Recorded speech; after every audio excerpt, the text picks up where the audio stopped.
Hey,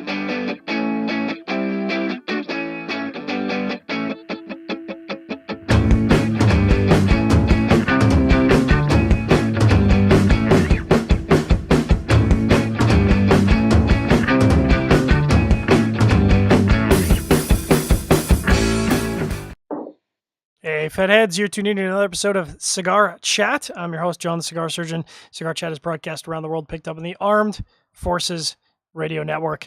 And of course, you can tune in at CigarFederation.com live, YouTube.com, and now Facebook Live. Thanks to all our podcast listeners out there. We know you guys are out there in droves listening around the world.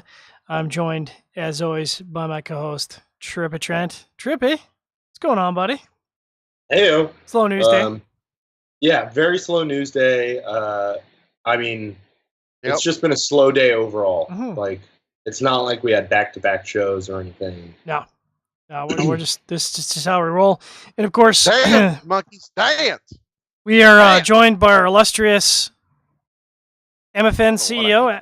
What's the new title? I think you could call it. I think it's just CEO. I think you just call it transitionary, like transition, like interim. TCEO, transitionary CEO. Yeah, man. Nice. Yeah, so man. I had this big show planned. I figured we're just going to talk about IPCPR, talk about where we thought the trade research show was going to go and that kind of thing. But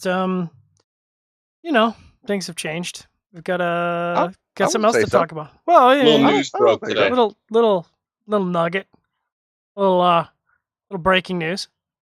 I don't know what you're talking about. I don't know what you're talking about now. I'm actually too busy watching Our Cigars Battle Zone. I'm kidding. I shouldn't even give those guys credit for anything. Anyways, so yeah, man. SigFed is now owned once again by Ezra Zion Community, SigFed Tobaccos, the SigFed store, the whole enchilada. And why, pray tell, Logan, being a savvy businessman, why would you do such a thing? Why would you sell back such a gem like SigFed back to Ezra Zion? Well, let me tell you, friends.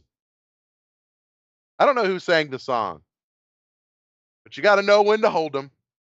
You got to know when to fold them. You got to know when to run. What about Walking Away? I don't know the rest of the song because I don't listen to country songs. Roger that. But I know it goes something like that. And with the FDA, man, it's just, I think it's going all sideways. It's been a good run, and at the end of the day, man, I don't know if a lot of people know this about me, but I've got a corporate job. I've got a daughter, I've got a wife, I've got a house, I've got a dog. Like, I have a coffee business. I have other things that I'm involved with, and it's just too much, man. At the end of the day, it's just too much. And, I think it looks a good fit. I think, it'll be a good fit with Chris and Kyle at Ezra Zion. I think they're getting more vertically integrated. And frankly, it never hurts to have a fat stack of cash in your wallet, man. It's money. Yeah. If I spent all that I got from the buyout in the Vegas, then my wife would be very upset. Like that would be an epically bad But you could move. try. You could throw a little bit around, you know what I'm saying? Like, it wouldn't be a bad thing to drop 50 on black or something like that, Yeah, no, you could easily do that. I could go to legitimately go to the high roller room and get crazy for a minute. Like about a minute. And that'd be about as far as I could go. Just watch your whole future vanish. Yeah, man. I don't know. I'm sad to see it go, but really at the end of the day, right? I don't think community wise, the transitionary period, I'm still going to remain as CEO, transitionary CEO. And at that point, who knows, man? I might walk away depending on the comp package that Chris and Kyle offer me. I might stay. I don't really know. We will definitely see. But at the end of the day, right? I think it makes a lot of sense. I don't know, man. It's just, it's kind of like, I'm giving away. It's kind of like part of my body, like part of my heart hurts. And then part of me is really excited, right? Because I know that Chris and Kyle are going to probably take it to places I never took it. But at the same time, it's kind of like, it was on life support back in 2013, 2012, 2013, when we came around, right, John? Yep. It was nothing. And just look where it's came, right? It went from the community was dead to growing into probably second or third biggest cigar community, forum community on the internet. The largest widely viewed podcast in the world, cigar wise, at least, having a store doing, I won't say how much we did, but it's a lot more in sales than people probably think. And, da da da da da. So it's just like all this great stuff's happened. So I don't want people to think I've like abandoned them, but at the end of the day, right, I got to do what's best for me and my family, and this is it. Started at the bottom, now we're her. Huh? Started at the bottom, now we're her. Yeah, start at the bottom, now we're here. So no longer, I would request that if you have an issue or a concern or commentary, please do not email me. I will be changing my email address to something else other than Logan. Yeah, very quickly. Biscuits. Yeah, I'll change it to something awesome that only certain people know. But yeah, no, man, I'm still going to the trade show. I mean, I'm still going to be buying cigars for the short term, and we'll kind of see what happens, man. Should we hop right into the audience questions? Because I know we had we had a couple questions on SigFed, and I know we had some on the Facebooks. So I think you've actually kind of already answered questions both for me of them. specifically. Oh yeah, of course. So the first two are from Aaron Loomis over at Developing Palates. He says, "Hey, Loomis, you're right, brother. I know, you nailed it." Hey, let me just say, Loomis. No, go ahead. Ask Loomis's question. All right, I'll ask his two questions because you really kind of answered both of them. First one is whether you plan to stay on and transition, and then depart from SigFed entirely. And the second is whether the sale is directly attributed to the looming FDA. So staying on for the short term, I mean, there is a transitionary period, which, I mean, that could be, it just depends on how fast things get transitioned and ramped up, right? Like, I mean, obviously through the trade show, I mean, if things go really well, it could be a couple of months, or if things take a lot longer than expected, it could be several quarters. I don't really know. But yeah, I am going to stay on at least for the immediate short term. And why did the sale happen? Well, I mean, kind of a combination of two things. Is that one is the FDA, right? I mean, the SigFed store, right, is, well, I'd like to think, kind of a premier boutique place to buy cigars, right? And like most people don't know this, but last year during the same period, there was like about 7x more new cigars released during the same time frame from January. And I'm not talking about SigFed tobaccos. I'm not talking about all the squirrely crap that I put out on SigFed tobaccos. I'm not talking about that. I'm talking about like from other manufacturers, about 7 times more new cigars. Well, that's what the SigFed store lives off of, right? It's not selling our Macanudos, our box of Macanudos to a guy who's 50 years old with gray hair every month and a half. That's not the business model. And with no new cigars, I mean, dude, Bishop's Blend, there were 600 boxes released. We got like probably 10% of the total production. I literally crap you. Can we cuss? No, crap you not. Those sold out in 45 minutes. And it was just like making cheddar all day long. But you know what? When those don't happen, what are you supposed to sell? Do you know what I mean? Because we're not, SigFed store is not the cheapest thing on the market, right? Like, I mean, it's not, you can go to a small batch, you can go to other places cheaper. So when you're living and dying on that kind of stuff, between the FDA and everything else, and honestly, it just comes down to I'm just too damn busy. I mean, it got to the point where we're like, hey, we're going to make Trip a mod. Sweet. How long did it take me to get you an email address, Trip? Like literally forever. It took forever. Literally forever. Literally forever. I think 5 months, maybe. It wasn't 5 months. I think it was actually 5 months. No, I think it happened in January, and then I just got it like 2 weeks ago. Okay, well, hey. But I really meant to do it for like 3 weeks, and then I finally got it done. And I don't like being that guy. I really don't. I don't like being the guy that takes forever to get stuff done or doesn't answer emails. And it just got to the point between family, kids, the coffee, everything. Just too much, man. I feel like you underestimated how busy it was having kids. Oh my God, I totally underestimated it. But it's not really that I underestimated because I knew it'd be busy. I think I underestimated how much time I'd want to spend with her. Do you know what I mean? I know that's an asshole thing to say, but like when I first had Callaway, I was like, ew, what is this mongoloid doing in my house? Like, get her out of here. And then tonight, you know what we did? She hurried home from daycare, and I pretended I was Maui with my hook and chased her around in the pool as she swam away and said, Daddy, go get me Maui. And then she pretended she was Captain America with her shield. And then she literally like chest, like hit me in the chest, like almost knocked the wind out of me. It was pretty impressive. And then she decided to go do a dance party because she knocked out Maui. Like, I would honestly, I know that sounds really stupid for people who don't have kids, but that's kind of what I want to do right now, man. You know? I hear that. It's just, I don't know. So Loomis, I will say for the record, even though I think you're a squirmy, you know, just riffraff, slanderous salamander, just no good, get out of here kind of guy, I will admit to you, your prophecy is somewhat correct, but not 100% correct yet. We'll have to revisit it at the end of the year, sir.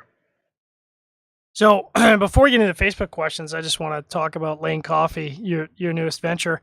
So what kind of time, like in a typical day, how much time of your day is Lane Coffee appropriating from your waking hours? A lot more than originally expected. Mm-hmm. But I did, on a counsel of a good friend, I won't say who, I was looking at a very, very small roaster that, did sub a pound. And this friend counseled me. He's like, well, that might be a really bad idea. So I ended up going with a 3-pound roaster. It's actually the Black Ghost over there in the corner, if you ever wondered what that was. Christmas tree. The black Christmas tree. But needless to say, it's starting to get filled up to the point where, like, yeah, I mean, even though I can do 3-pound batches, which seems good, right? I can still do 15 pounds an hour. It's like when I did a sale, right? Like for, I don't know, like 4th of July or whatever. Like Allie was like, are you going to come inside anytime soon? Or are you just going to like roast coffee all day? And I'm like, honey, I'm trying to just get this stuff done. And I mean, honestly, I did the math, and I hate to even share this on air because it hasn't happened yet, and I don't want to jinx myself, so I'm knocking on wood. But as you know, I'm doing contract roast for Nick at Foundation Cigar Company, which I'm super pumped about.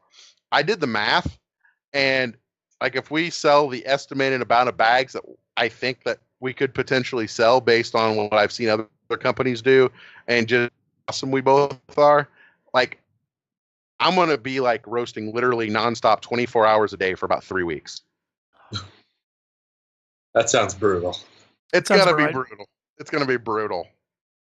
So yes, it is growing a lot. It's been profitable since day one, which is awesome. It's making great money. And honestly, I'm really excited about it. It's cool, and I don't have to worry about things like, I don't know, the FDA. Unless they start moving in on coffee. I don't think that's going to happen, man. I don't think so. Knock on wood. Knock on wood. Regulating that caffeine intake?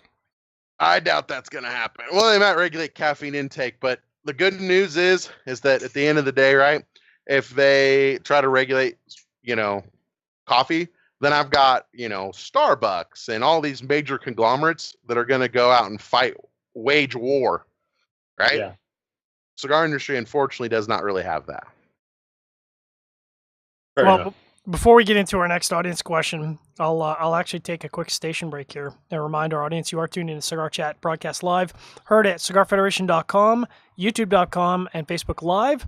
Thanks for all our live listeners who are tuning in tonight. And of course, you can tune in at every podcast catcher in the world. Thanks to all our podcast listeners, wherever you're listening in the world.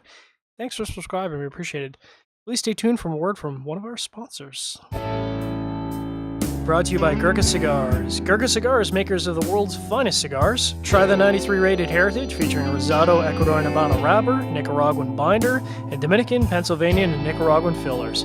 Blended by Gurkha's blending team at American Caribbean Cigars, it is hand-rolled Nicaraguan, available in 35-count boxes. Talk to your local B&M about the Heritage today, or talk to them about other fine Gurkha cigars. Whatever your taste preference is, Gurkha has a cigar that's right for you.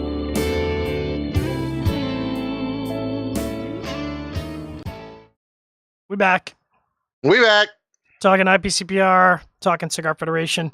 So should we drop the announcement? Because we've been teasing it about our big suite at the IPCPR. Should we formally drop that info?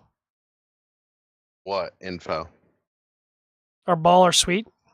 No, we got it. Our party. Sweet, man. Yeah. We need to since there is new management of Cigar Federation, we need to discuss the the inflows and outflows of that party. But yes, we can talk about it. I don't care. The inflows and outflows. In terms of cash. Yes, obviously. I thought you were dropping your SigFed check on that. Oh no, I'm paying. Well, SigFed's paying for it. So yeah, no, I meant I thought you were dropping your buyout money on that. Oh no, buyout money's already in the bank, sir. Buyout money's already in the bank. Got that in the 401k. Dude, I wish. You can't put anything. Let me not get into investing rules in America and how stupid it is. But anyways, go ahead. Well, so for those who aren't aware, in the past, we've stayed at such fine establishments as Stratosphere. It's not my favorite. Tried to stay at the Circus, but that's a funny story. That's a terrible place anyway. We were worried about assault on our persons, violation of our persons. Where else have we stayed?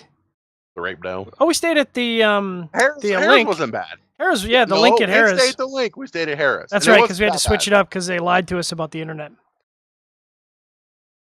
Because they were liars. Liar, liar, pants on fire. And that's right. You can't sue me for slander if it's true, and it is. It's true. Yeah, Harris was nice, and they got that nice breakfast down in the. I love those red velvet pancakes, dog. That Dude, speaks those to the Snickers fat pancakes messed me up. My butthole was wrecked for at least 24 hours. Oh yeah, that was that breakfast place you went to that people were lining up for. I don't remember the name of it. It was like some comfort food place, and it was delicious until it came out. Yeah, it wasn't good. And then it hurt. That hurt. So we of course are staying at the Cosmopolitan, which is we're staying at the Baller Suite. You can actually look it up. It's called the Baller Suite at the Cosmopolitan. Is it really called the Baller Suite? No, it's not called the Baller Suite. We're calling it the Baller Suite. We're going to tape that to the door. We're going to call it the Baller Suite, but it's going to be spelled like Lawler, so it's going to be BAWLER. See what I did there? Baller Suite. And what is it, like 1,220 square feet plus 450 square foot smoking area? Yeah, it's pretty nice, man. Because I'm just going to say, this might be my last IPCPR, so we got to do this upright, my friend. Got to do it upright. We're certainly doing it upright. Oh, we are. I might even drink. I don't even know. Oh, I drink, though. Oh, God, watch out. Oh, snap. Chuck Murphy's making an appearance. Calling Charlie Murphy. For you. But if I drink, one of you got to stay halfway sober to control me. I can do that. You know me, man, Dan Mother. Even I don't think you understand. Two bottles how in. Chuck Murphy gets. Nah, I got that jiu-jitsu, dog. I can restrain you and do it in all gentle style so you don't leave any bruises. Chuck Murphy will find a paint can and throw it. Nah, it's all good. Okay, oh my God. Canadian, we're used to peacekeeping around the world. We got that. I know. Hey, congratulations on Canada's 150th birthday, man. Thank you, brother. Appreciate that. Oh yeah, very nice. I mean, it doesn't really like. What was this birthday for the United States like? 312 or something? I believe no. 321? 31? Yeah. No, it's not 300, dude. 1776. Oh, 241. It's like 240. That's not too bad. So we're not that. It's that almost. far behind. It's almost 250. All right. In 2026, it'll be 250. No, 2026, it'll be 250. That means it's 241. But back to what I was saying. So we are, I don't think raging is the appropriate, but we are going baller style at the IPCPR. And I think the plan, so check your emails. Those who know will get an email. We're going to have this mysterious Logan Lawler's email address, which will not be Logan at Cigar Federation. It'll be something else. It'll awesome. It'll be something, Logan at gmail.com. Yeah, it'll be Logan at gmail.com. Snickerdoodles@gmail.com, and Logan at Lead Coffee. We're gonna have a little bit of an impromptu party, little get together, little intimate gathering. I mean, they've also got some really good food at the Cosmopolitan. We could probably get really? Do they really? Oh yeah, so they have Milk Bar and Momofuku there.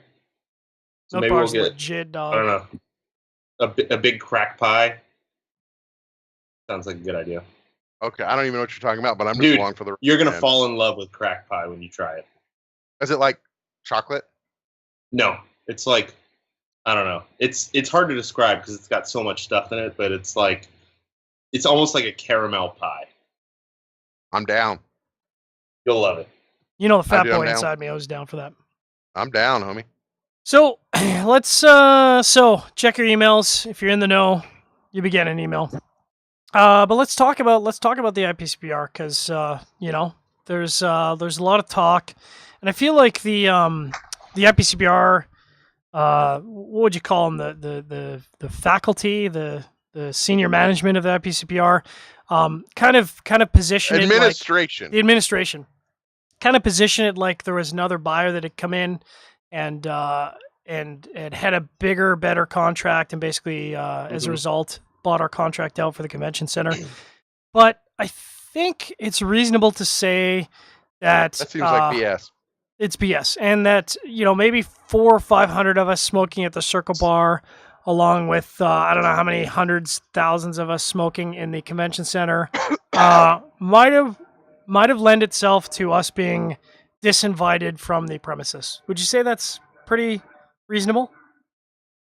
I mean, I think we should probably go post it on our Cigars Battle Zone because they seem to know everything in the world about cigars. Tell them to get the bottom. Make sure you go ask them. But I don't know, man. It's been curious. I don't know. I mean, it could be that. I mean, contractually, you would think IPCPR would not agree to the premise of a leveraged buyout. Like if, you know, not leveraged buyout, but if somebody came in with a bigger and better deal, they could do it. Like, I don't know. It just seems kind of fishy. Like, my gut tells me is that, I mean, this is totally superstition, probably belongs on our Cigars Battle Zone, but my gut would tell me is that they came around to the option period because they probably had so long to renew the conference. It came to that option period, and they basically were like, crap, we're not going to have enough people at this show and make enough money to actually make this worthwhile. Screw it. Let's just go to some rinky-dink place in Vegas, and it'll be a lot cheaper and it'll save us money. That's my thought. I think it's more an IPCPR side than the convention center side. So we have, we being the royal we, has contract through 2018, as I understand it. So we've got guaranteed one more year at the IPCPR. Is that, am I accurate on that?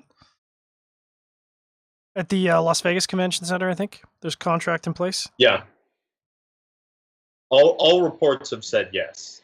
That's what I've heard, is that IPCPR has a contract for 2017 and 2018. So it's probably unlikely. I think we lost Logan there for a minute. Nope. But it's probably unlikely that they would disinvite us from the convention center because it's you know, locked in for 2 years. Have you ever been there? Know what it's like? Is it nice? Is it ugly? Is it good? I've not actually. Have you, Trip? I have no idea. I saw some comments about the air conditioning or potential lack thereof of air conditioning. Oh, God. I don't know if that's just. I mean, you never know going into a convention whether that's just, you know, pregame or whatever. But there was a discussion about whether the air conditioning there was like 100%. I know we had some issues last year at the Sands Convention Center. The first day, I think they had the air exchangers off. So by 1 o'clock, the entire place was like smoked out. All right, guys. Everybody has to be ready for interviews in wife beaters and boxers. That's what I'm saying. Dude, I will totally go around in wife beaters and boxers and interview people. All right. You're the new interviewer. I'm going to do some interviews. I got to, man. You know, because it might be my last year. I've got a list of people I want to interview. And hopefully you guys are willing to let me. All right, we'll have to talk about that. Okay. Well, I made for some fantastic B-roll in 2015. I think it was some of the best B-roll we've had. That was a hilarious video. Yeah. But for those who haven't checked it out, for shame, first of all, but make sure to go to our YouTube channel, check out our IPCPR B-roll, because we worked pretty hard on that. And 2015, I think 2015 edged out 2016 B-roll, but we did have some pretty funny shenanigans happen in 2016 that we caught on video and made for some pretty entertaining stuff. Most of which were Andre. Yeah, he's crazy. He's a riot. There's a reason why he introduces the IPCPR B-roll coverage every year. So what are you expecting at the show? I mean, I think looking at the list of vendors, I mean, it definitely seems to be a smaller show than what we've seen in past years. I think that's an accurate, fair statement. Yep. A lot of small guys won't be there.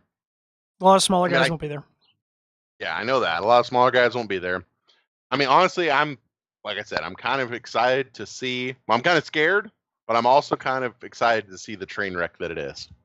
You know what I mean? When you see a car coming in another car and you're like, no, don't hit because people might get hurt, but I can't steer away because I got to see the hit. That's kind of what I'm expecting. Well, I know there was a lot of, or at least not a lot of, but there was a couple interesting discussions started about. You're talking about pre-samples and stuff, or giving show specials before the show. Mm-hmm. Oh my God! It's America, people. It's America. Like, first of all, what's your thought on it? I'll give you my thought on it. You want my thought? Yeah, sure. I want both your thoughts. It's your guys. Okay, so I have two thoughts. Number one, I mean, the whole point of the IPCPR is it's an interesting it's an industry show, right? The whole purpose is to showcase your product and to sell your product. I mean, it's not a consumer conference, it's an industry conference. Yep. So keeping that in mind, the number one purpose of the show is to have people come to the show. And for people who aren't aware, most of the manufacturers pay a buttload of money to be there.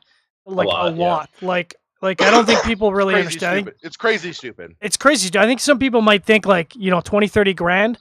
Add zeros to the end of that, and you start to approach just the cost of what it is to travel there and set up a booth, taking aside shipping of product and paying your staff there for 4 days, 5 days, flights and all that. It's very, very expensive. So from that perspective, if the purpose of the show is to showcase your new product and the purpose of the show is to sell new product, it kind of behooves you to not give out show specials. I mean, I'm not a manufacturer. I just want to preface that. I don't sell cigars. I'm in the retail end of things, but I'm going as a retailer. That's my primary role. I'm a retailer. I'm going to the IPCPR. I'm spending my money. It's my cash money, other than the hotel. Daddy money bucks. Yep. You're welcome. Thank you, sir. But I'm going there because that's where you get to see the manufacturers, talk to manufacturers, and see the new product. So what is the purpose of offering show specials to people who can't be bothered to spend $200 for a retailer flights to fly to Vegas? I mean, it's not that expensive. I pay a lot more than that as a Canadian, and flights are the hotel rooms in Vegas are not expensive at all. So beyond the fact you get to meet the manufacturers, beyond the fact that you get a lot of education about the cigar product, why wouldn't you go to the IPCPR and support the industry and take advantage of the show specials at the show? Like, I don't like that. That's 95% of the whole purpose of the show. I would disagree with you on a lot of different levels. I agree it's an industry trade show, but they do showcase a lot of new products. But the show's purpose is not necessarily to buy new product. New product can be bought at any point in time. It's to go have and establish relationships. And if you want to be the retailer that goes and out and establishes, and I will tell you firsthand, because I bought many cigars, if you have a relationship with a manufacturer or a guy who sells cigars, it's very easy if you have a good relationship, come December when they're trying to get cigars off their books, to go up and say, hey, Bubba, I got some cash. Oh yeah, that cigar is $4 wholesale. Well, I'll give you $2 wholesale, but I'll buy 500 of them, and they'll usually do it. If you don't have a relationship, there's no way that's happening. So, really, for me, the purpose of the show is relationships, because that's the only time throughout the year where pretty much everyone congregates and travels. Yeah. To kind of one spot. But I don't think that. I've seen a lot of people get upset about, you shouldn't offer your specials at the show and all this kind of stuff. Before the show. Honestly, before the show. Well, I've heard before the show, but I've also heard the people that don't attend the show. Yeah. I've seen both. And I don't really see a problem with it because, it's more than what you think, Sean, as a retailer, right? Let's say you go and you find a hotel. It's $100 a night. Well, there's 4 nights. There's $400 plus your food, plus your airplane ticket, plus everything else. Let's just say you spend $1,000. That's if you're just yourself. And let's say, you take another person, that you add another $500 to that. Well, most shops do $300 grand a year. like total sales. So when you're looking at 300 grand a year, and I'm going to go invest 1%, well, not 1%, but or a half percent to percent of my total sales, which would be a bigger percent of my net profit, in going to a trade show when I'm going to have reps come by my store every day to beg me to buy cigars for the next 12 months. Why would I go to the show? Yeah, I mean, so my thought on it is that it's a bigger opportunity for small manufacturers than it is for big manufacturers or retailers, because the small manufacturers, they don't have reps all over the place. They don't have reps going into every single shop. But if you come to the IPCPR and they give you a good deal on their cigars, you're going to bring them in, and then if they sell well, you're going to keep bringing them in. So, and a lot of companies, like a couple of years ago, Black Label was at the show, and they weren't a big name then. Nobody knew who they were, and people found out who they were because they were at the show. And I think the smaller guys have a problem with the pre-show specials because it's what the bigger guys do, who already have accounts. I mean, those are retailers that they're going to sell to either way. They're just giving them incentive to buy from them and not go to the show and buy from other people. Here's my sort of tack on to the discussion. And I think this is, and I mean, I've heard this from, reps and people in the industry and other people, and I've seen it myself here in Canada. If you're not getting out of your shop, if you're not getting out of your little part of the world, your bubble, there's not a lot of, I don't know if this is a fair statement or not, but I don't think there's a lot of cigar manufacturers that are or cigar retailers that are necessarily pursuing educating themselves on the product, educating themselves on the company, really self-training themselves on the product they're selling. And I think that a huge opportunity for them at the IPCPR is to meet the manufacturers and get that education that they're not going to pursue themselves. So yeah, maybe you've got 1,500 facings, but if I come into your store and I ask you about 10% of your facings, can you tell me the first thing about that product? The tobacco, the company itself, what the profile is. If I tell you a particular cigar, can you recommend 5 cigars that even from the major manufacturers that are within the Venn diagram of that cigar?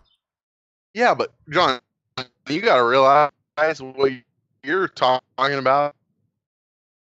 Because I think the art of being a tobacconist is dead, right? And I've said this 1,000 times. I was saying this 4 years ago, is that the art of a tobacconist is dead, right? Where you go in and you think like the European, like Casa del Habano, or, like Habano stores, or like a Davidoff store, where they come in with the tray and they're behind you and they tell you every single thing about the cigar, usually not in very good English because you're in a foreign country, but they tell you everything about the cigar and it's awesome, right? Most of the time, when you go into a store, I'd be willing to bet 99% of the people that come in a store say, hey, what cigar should I get for my dad's birthday? And they're going to say, whichever cigar is going to make me the most money is going to be the answer. So I agree that there's a huge opportunity for education for tobacconists, but I also don't think that that's really even required.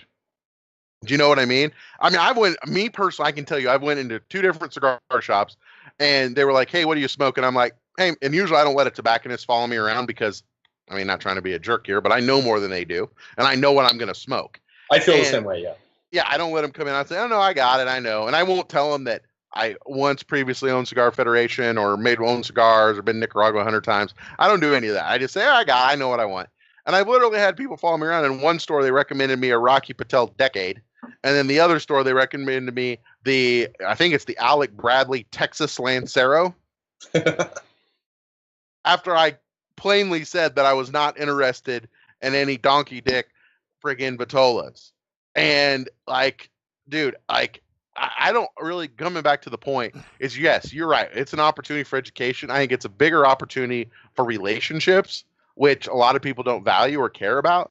But I don't have a problem if they want to sell cigars. The thing is like, I don't know why people are getting so bent up out of shape out of it, because in a year and a half, unless something changes with the FDA anyways, it's not going to matter, because the only guys that are going to be at the show are the guys who pay to play or the big guys. And then there really won't be a need for the show, honestly. Well, we're going to get back to that in just a moment. First of all, I want to remind our audience you are tuning in to Cigar Chat broadcast live, heard around the world, and picked up on the Armed Forces Radio Network. Please stay tuned for more word from one of our sponsors. This show is sponsored by Cigar Oasis. Don't spend all your time worrying about your cigar wrappers cracking, splitting, or falling apart from humidity fluctuation issues. Set it and forget it by choosing Cigar Oasis, a professional solution which provides equal distribution of humidity with precise electronic controls. Monitor your cigars through the internet using the Smart Humidor Wi-Fi attachment. Why don't you spend all your time enjoying your cigars and relaxing, and let Cigar Oasis protect your cigars? Cigar Oasis has solutions for any humidor. Make sure you set it and forget it today. Blonde bombshell. We back. Oh, it is good. What are you smoking? That blonde bombshell, son. Good. Where do That I get, Husky Lancero. where do I get that? Dude, it's kind of a Husky Lancero. I hate you for calling it that. It's a Churchill dog. I'll call it whatever I want, man. All right, so we're getting comments about how this is a depressing show. It is depressing. And it is.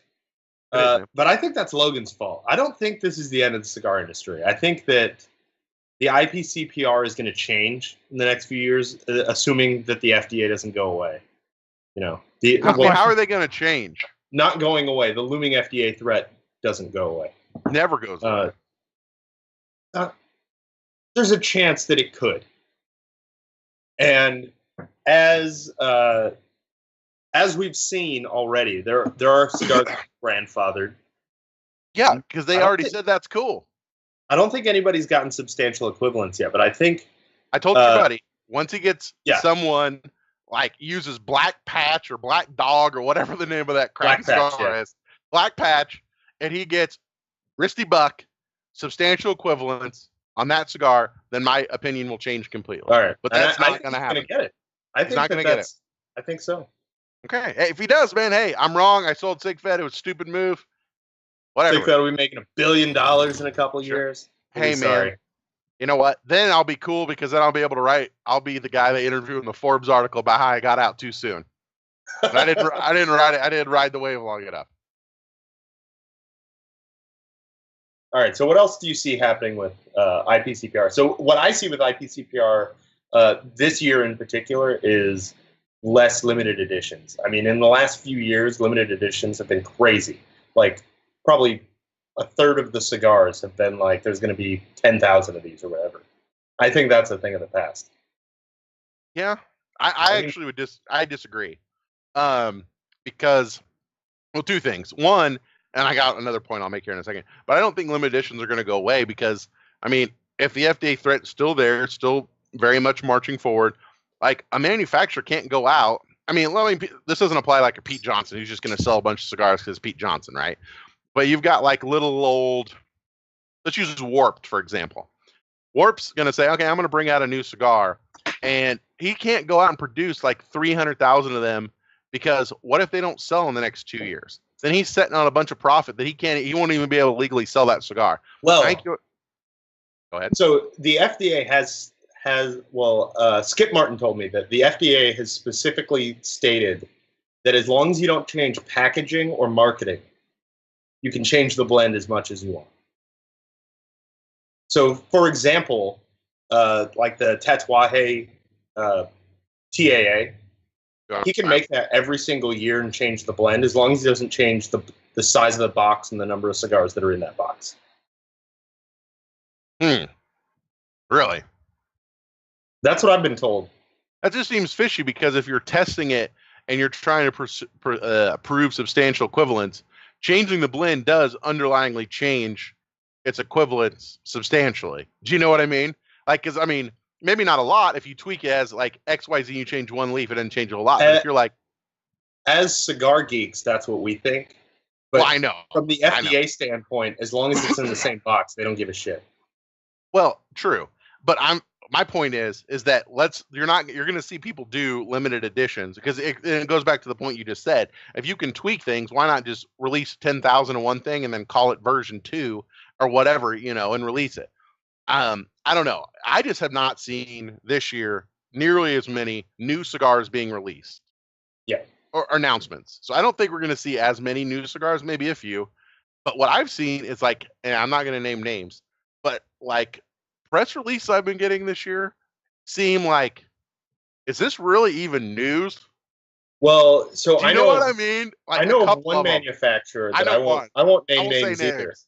but You know what I'm they talking are about. bringing more SKUs than they've ever brought to the IPCPR. Really? Yeah. I wonder why. I think there's I think a lot of that's just not being announced. Like I think Yeah. I think we're going to see a lot of announcements next week. Yeah.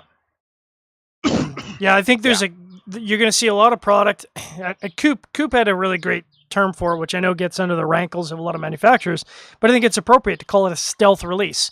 Because, and this is not a judgment, because if I was a manufacturer, I absolutely would have released 5,000 products out on the market. I would have billed retailers for it. I would have put it on the shelf, and I would have hedged my bet for the next 5 years, trying to see where the market was going to go. So I don't, I absolutely would have done the same thing, but those cigars haven't been officially announced, and you're going to see basically that, year 2, which is actually year 1, cigars that were actually on the shelf last year in the IPCPR this year. And we've already seen some of the big manufacturers, and I'm not going to name names, but we interviewed them, and they specifically said last year, we're not bringing out new blends. We're not focused on new blends. We're just keeping the business. That's our focus. And what did we see last week? A big announcement that they're expanding the line of 2 major cigar brands that have been around for 10 years to add 2 new blends. Boom. For this year. I mean, it's the state of the business, right? I mean, you have to. I mean, cigar people want new cigars. I mean, that's just all of it. So, I mean, if you have to release stuff out in the wild, I mean, you have to do it. But the question is like, how many of those that were released last year to beat the August 8th or August 9th deadline are actually going to be released this year? Because I think every manufacturer probably had 10, 15. I've heard some had hundreds. Yeah. Hundreds. But how many are they actually going to legitimately release this year? Like one? Yeah, one maybe or two. 2? Yeah, 1 or 2. I think they're going to, I mean, they're absolutely metering that out for the next, call it 5 years. So they're going to release 2 to 5 releases per year for the next 4 years. I think that's got to be the strategy. Yeah, you don't want to blow that up front. That's what we're expecting. Yeah. We don't really have 5 years, dog. You got worst case. No, I know, but till August February of 19th of 2019. Yeah. Because you get an extra 6 months as a small right, because they did the extension. Yeah. I'm just mean in general, it's August of 2018 technically. It's true. So we got like a year, basically. So I don't know, man. I mean, I there's a lot less. Sorry, you have to say that again. I think you cut out a little bit there. There's a lot less media people going than last year. Is that a bad thing? No, I'm not saying that's a bad thing. I'm just saying. I don't want to crap on media, but media gets put under a bit of a microscope for, good and bad reasons. And I think there's a lot of people out there, and everyone's, we're all geeks at heart, but I think there's some media organizations out there that, have a cigar blog and do 1 review a week and somehow have gotten press credentials for the IPCPR. And I mean, if that's the conditions for being at the IPCPR or whatever, but, we all know who the top 5 media places are, and they're not on that list.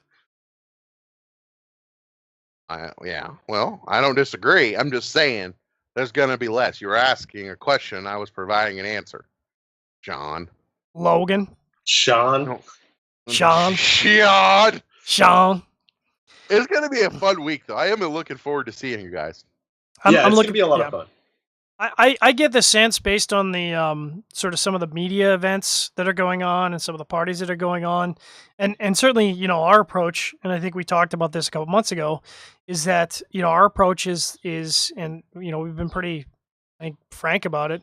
We're approaching this IPCPR like it's going to be the last great IPCPR. Yeah, it may or may not be, but that's how we're approaching it. Oh, yep, it's true. And maybe that means that next year half the retailers show up and 20% of the manufacturers just don't have booths, or maybe everybody gets acquired by Altadis or General. Don't know, but we're approaching it like this is the last big year, and we're going to kind of blow it out. And I think, like I said, I think a lot of the manufacturers, at least the smaller manufacturers, are approaching it the same way because they don't know. Like it. what do you think the future is of because there's been a lot of manufacturers, and I'm not going to name names either, that are going to, you included, small batch releases. And I think Saka kind of talked about it on a podcast a couple of weeks ago. Doing a small batch run of under 1,000 cigars and just blowing it out and then going on to the next batch, because they're not under the microscope of the FDA. They're not going to be. I don't know. Do you see that as a potential business model for some of the smaller manufacturers? I don't know, man. I don't want to release any trade secrets. But no, I mean, listen. You talk to any big guy like Skip or Saka, and you ask him, be like, hey, what Logan's doing at SigFed Tobaccos, and they're going to say I'm the Antichrist and that I'm doing everything wrong and I am like the antithesis of everything in the cigar industry. And yes, I kind of am. Or I guess was. I guess the answer would be was. Because that is the top 5% that I'm pandering to, that like to have handcuffs on their cigars, who like to have it called Husky Lance. Nobody likes to have it called Husky Lancero, dog. I don't give a crap what anybody says. That was genius. And anyways, you're still talking about it. That's all it matters. 44. Huh? You let me get away with the 44? 46 ring gauge, I'd let you get away with it, but not at 48. Who knows? It was actually 47. Anyways, but you're still talking about it. That's all that matters, right? I'm not like, and I think that it's not a bad idea. And I think you'll see more manufacturers, if they were smart, get into this model because it solves a lot of problems, man. You make more money. You're direct to consumer. You own those relationships. Like, it just makes a lot of sense, man. And I think you're right. I'm not saying it, I'm going to do anything illegal or anything like that, but you're exactly right. Who is the FDA going to look at first? They're going to look at the big people, the big pockets, to see if how compliance is. But yeah, I mean, after the drop dead date or whatever it is, I don't know if people are going to be doing things illegally. I hope they aren't. But up until then, it's not a bad business model. Before we get into our next question here and get back to some of the audience questions and comments, I do want to take another station break here. Remind our audience you are tuned into Cigar Chat broadcast live, heard on CigarFederation.com, YouTube.com, and Facebook Live. Get your comments, questions, and emojis in. Please stay tuned for more from one of our sponsors. Show brought to you by Drew Estate. Until June 30th, if you're a Drew Diplomat member, you attend a rewards program event and make a promotional purchase, you will receive a Liga Privada Velvet Rat. You'll also be entered to win a Drew Diplomat pewter ashtray, mega standing ashtray, or the Swag Closet Humidor, dubbed the Divorcinator. All these products were built and designed by Drew Estate Subculture Studios. If you're not a member, download the Drew Diplomat app from the Apple Store or Google Play Store today. We're back talking about IPCPR. So one of the questions that the IPCPR sent out, and I've been talking on Cigar Chat for the last few interviews about this, they kind of, it seemed like they were kind of reaching out, maybe looking at the future of the IPCPR, talking about where it would be if it wasn't in Las Vegas. And Logan, you've obviously been to more IPCPRs than I have. I've been in a few different cities now. I want to get your take, first of all, of, how you would rate the cities that the IPCPR is in. And where you think the best city would be for the IPCPR, if it could be in Vegas or anywhere else. Well, I've been to all three major cities, New Orleans, and that was hands down the absolute worst. It was abomination. Other than the convention center itself was kind of legit. It was like a big convention center. And it was well air conditioned, which was nice. But everywhere outside, it was impossible to smoke cigars. It was absolutely atrocious. Orlando was okay. The convention center was nice. There was a decent amount of places to go smoke. There's Corona Cigar, which was packed every night. So Jeff Borshowitz, I'm sure, was just ringing in the money. And but yeah, so that was all good. And I liked that, even though I didn't have a fan. Well, I was married at the time, but I didn't have a kid at the time. But that would be good for a retailer who was like had a family, because literally Disney World and like all of that stuff is just like right there. Make a family vacation, send the wife and kids to Disney. Exactly. But I'm a big fan of Vegas because it's really easy to get to. There's tons of places to smoke, tons of stuff to do. You can eat. If you want to eat well, you can eat well. If you want to go gamble, you can go gamble. If you want to get into hookers, you can go get into hookers. You can do whatever you want. there's something there for everybody. But if there was going to be a city in which they had the IPCPR and where they've never had it, I could be cliche and say Miami, which would be very cliche, but it would be cool. But I think if they were to have an IPCPR at a random place, not that it would get a bunch of like visitors or, a lot of attendees, but what I think would be cool would be having it in like New York City. Oof. There's nowhere to smoke in New York City, dog. I know, man. That's I still crazy think it'd expensive. be cool. I still think it'd be cool.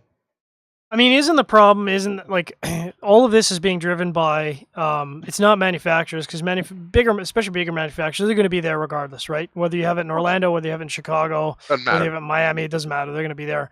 Really what it is, it's the retail element, right? They're looking to attract how to get the retailers. Retailers complain because it's, first of all, let me just say, I'm flying in from Canada.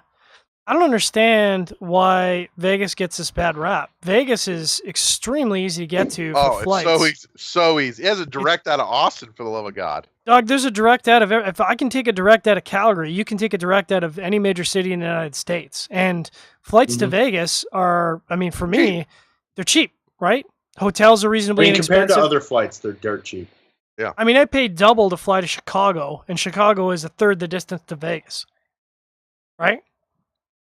It's true. No, it's a very accessible city. Tons of places to stay. You can either do it high end at the Cosmo, or you can go stay at the Stratosphere. Vegas is the best city to have it. But you got to realize one thing about retailers, John, is that I'm about to trash retailers. Retailers are the whiniest bunch of bitches on the face of the earth. And if it was in Vegas, people are going to bitch. If it's in Orlando, people are going to bitch. If it's New Orleans, people are going to bitch. If it's in Kansas City, people are going to bitch. They're going to bitch anywhere. And if somebody sells online at 10% cheaper, they're going to bitch about that. You're in an industry where everybody's going to bitch. It doesn't matter what you do. It's like the lost luggage counter at like American Airlines as the IPCPR. No matter what they do, there's going to be people pissed off. It does not matter. You know what I mean? No one's happy. No one's happy. Logan, your filter's coming off now that you're exiting. That's the truth. That's the truth. Am I wrong? You're not wrong. No, I'm not wrong at all. So, Logan, if you're on the administrative panel, the big wigs, the decision makers for the IPCPR, what are you doing? I am available, just so you know. You're available? I am available for a board position if anybody's interested. Get nominated to do a board position. So what would your strategy be, outside of the box or inside of the box strategy, to get more retailers to show up at the IPCPR?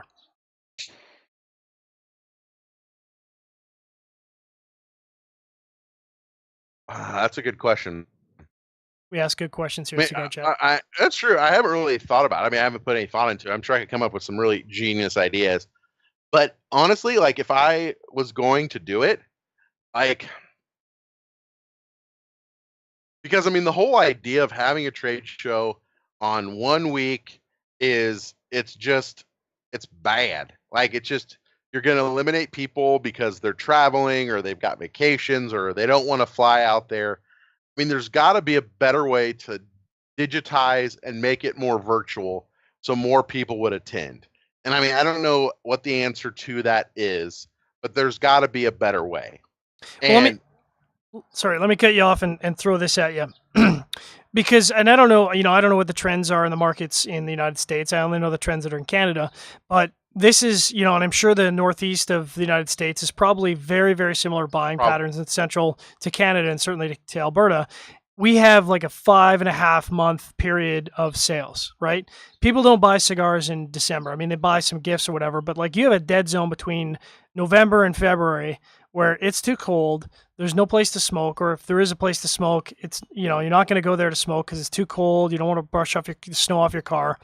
So is the problem that the IPCPR is at the wrong time of the year? It's right smack dab in the middle of some of the busiest time of the season for the retailers. Do we need to push it to, and we being the royal we, do we need to push it to November or February where it's the off season now. There's more of an incentive because the business is slow and there's an opportunity to walk away from your store for a couple of days?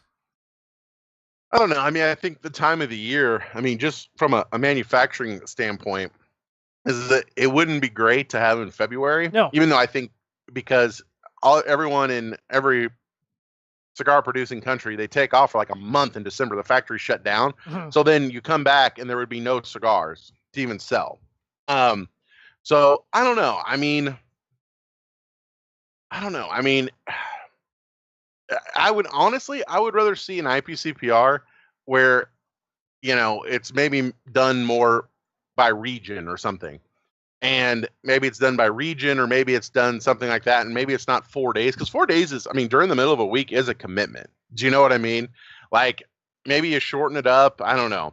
Or maybe you do something. I don't know. I mean, there's got to be a better way to do it.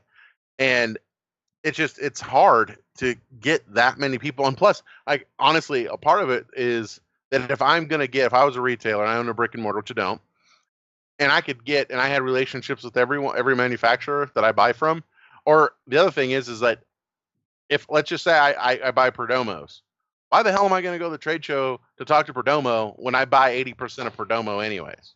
Like, what's the point? Do you know what I mean? Yep. There has to be an incentive beyond that. And like the education piece, they don't really provide, no offense to IPCPR, but they don't really provide education. Yes, they have the seminars, but dude, last year during the FDA seminar, it was a couple of really smart people on stage, and people were asking questions. They're like, well, we can't really comment on that at this point in time. Like, it wasn't like educational. Like, I have not learned anything at IPCPR. I'm not saying I know everything, because I don't, but I've never seen a blending seminar at IPCPR. I've never seen, hey, here is how, to cross sell or upsell cigars. I've never seen that. There's nothing other than, hey, you should come here and buy cigars. And that's what you're paying $3.95 a year for. So you had an interesting suggestion. So taking the suggestion one step further, so having a quarterly, or let's say you have the Southern U.S. IPCPR that's hosted in, let's just say, San Antonio or Houston, Sure. in say April, and then you have the Northeast IPCPR, and I don't know where you'd host it. Certainly Pennsylvania. Pennsylvania, yeah, let's call it Pennsylvania. That's a good idea. In November, during the off season of Pennsylvania, and then it's just focused on the Northeast and central north part of the United States for that part of the industry. And you kind of break it into essentially two sections. I mean, the West Coast is kind of fucked now because, with California taxes, I don't know what's going to happen there, but Nothing. they're down. Yep. So I don't know. I mean, maybe you make it, because really the big states for cigars anyways, no offense, are Florida. Yep. Texas and California, which California is a little different now. But like, if you had something central, Texas region, you had something for the Northeast or the West, and something for, Northeast, Miami, all around in there. You had 2 or 3, and maybe you rotate it. I don't know. Or maybe you don't charge retailers for coming. You know what I mean? There's a thought. Maybe you don't charge retailers for coming. I don't know. Or I don't know. I mean, you and I are both metric-driven guys, so I think it would be really interesting if we had the numbers, and they're never going to give it to us. But I think it'd be really interesting to see what percentage of retailers from a particular region are coming year over year. And you could take that very easily and do an analytical plan to say, well, it's clear that, this city is more of a draw for this region, and this city is more of a draw for this region. And that would allow you to drive a business plan to say, well, this is how we're going to strategize to target that particular region of the states, or that particular region of buyers. That's true. I mean, the thing is with IPCPR though, is that do they really? I mean, man, I'm just like totally gloves off tonight. But do they really give a crap? At the end of the day, right? Like, they've got manufacturers. They're charging out the wazoo for booths. They're charging retailers $3.95 or whatever it is for memberships, and people show up. Now, granted, yes, they could probably, maximize their profit curve a little bit more and do things to shake it up. But I mean, really, what's the IPCPR's expense other than a couple of resources, at their headquarters and the trade show, which obviously that expense has now been reduced because we're no longer in the granddaddy Venetian. Fair point. I mean, why do they care? Fair point. Maybe you have a small guy show and a big guy show. I don't know. I mean, or maybe you. I mean, why don't you tack IPCPR onto other major, like, big events people go to, like CI Fest or Big Smoke or other big cigar events that a lot of people go to, and also include consumers in it. I don't know. I mean, there's a lot you could do to test and to trial it out, but like, you're not like in a, I don't know, it's like almost more of a check the box activity than it is one where it's like, hey, let's try to really take this to the next level. I don't know. Trippy, how are we doing for questions, comments, feedback, emojis? Pretty good. We got a couple of emojis. We got emojis? Yeah. But not too much audience feedback. Nobody cares. Well, people think the traveling trade show is a good idea. I like the traveling trade show, man. Jason Raybuck thinks Pennsylvania is a good idea. Of course it does. He would. Yeah. Can't come, Jason. You're a consumer. Yeah, exactly. And that's always kind of been kind of strange decision, right? Yeah, it's like a trade show, but then also there's so much announcing new products and stuff like that it seems like it would be a thing where they would at least sell some consumer tickets. They were gonna do a consumer day a couple years ago. You remember that, John? And it never happened. Yeah. I don't know why you don't do a consumer show. I mean, maybe you need to do, so to your point, 4 days being a lot of days. Maybe you do the trade show as 2 days as manufacturers, and the last 2 days as consumers, or open up to consumers. A thing that would solve a lot of problems, I think, is you make the show like 1 or 2 days, and then this was a good business idea I should start, but I'm going to tell you anyways, is that you create an organization that every manufacturer say, hey, what you're releasing this year, put in one cigar into a quote unquote retail sampler pack of what you're going to be releasing at the trade show. And then every retailer signs up for $100 or whatever it is to get all of these samples. And basically it's a way for them to not have to go to the trade show, but they get to sample and test everything that's new. So it kind of eliminates the whole IPCPR in general, right? Like, it friggin' lets you try the new stuff, lets you order it, and it kind of solves a lot of problems, because you're going to get a hell of a lot more people to sign up for that than you would a trade show, at least I think. And then you make the trade show a day or two for the people that really want to show up, and then you make the rest of it consumer, man. Because that's, could you imagine? Okay, that's not a terrible. You've never been to the trade show? Yeah, I've never been. This will be my first trade show.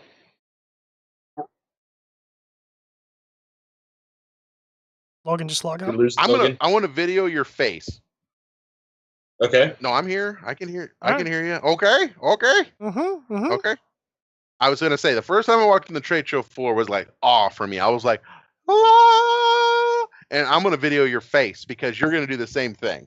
And I think you would get more value from a consumer walking in and being able to go around to every booth and talk with people and hang out and all of that than you would a retailer. I don't know. I mean, the problem with that, though, from a manufacturer standpoint, is that not every manufacturer brings cigars to give away. And that's bullcrap. Yes, not every manufacturer brings enough to give away to every single person that walks past their booth.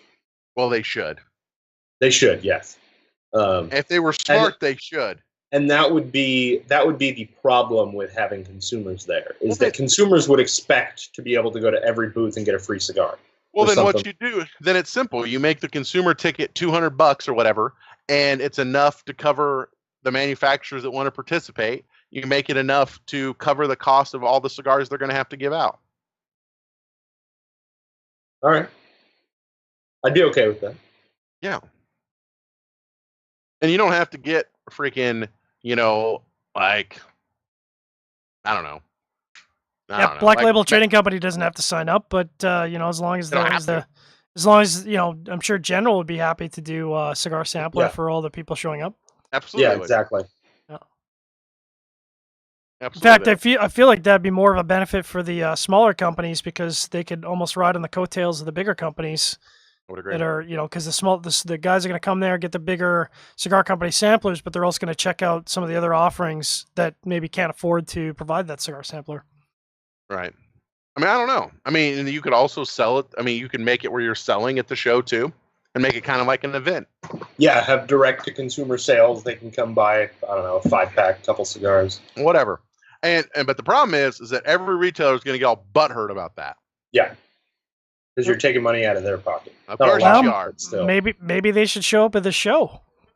Maybe. Maybe yeah, that would I solve mean- the problem. I mean, the problem with that would be you're taking money out of their pocket now, but then when that guy wants to buy another Black Label cigar, where's he going to go? His retailer. But most likely his retailer is an idiot and doesn't carry Black Label, and then he's going to go Exactly. online. Exactly, and His that's retailer- the problem with IPCPR. His retailer is definitely an idiot if they don't carry Black Label Trading Company. No question.